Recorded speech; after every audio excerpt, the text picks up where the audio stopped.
Hi guys! Share ko lang po sa inyo ang ginagamit ko pag nagkakaroon ng parbong aking mga dogs. Ito lang po yung binibigay ko sa kanila. So wag po masyadong madami at wag nyo na po siyang lalagyan ng tubig.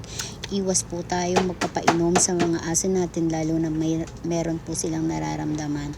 At lalo na kung may parbo po sila. Ilang beses na rin po akong nagtry neto at nakaligtas po lahat ng dogs ko. So, ibig sabihin marami na po akong case na nagkaroon ng parvo. So, ito lang po ang nakatulong sa kanila. Bale, kukuha lang po kayo ng konti. Parang kukuha po kayo ng asin, ganun. Ganun po yung pagkuha. Tapos, i-direct niyo po sa kanilang mouth. Pwede po kung direct doon, ibubukan yung bibig niya, direct sa throat nila, or kahit sa may tang lang nila. Kasi matutunaw na rin yun. Tapos, matitake na rin nila yun. Yun, isi-share ko lang po sa inyo, baka kung sinong gusto, wala naman pong masama kung itatry nyo lang po. Gusto ko lang pong makatulong sa inyo. Hindi po ako doktor or vet, pero isi-share ko po to. Thank you guys.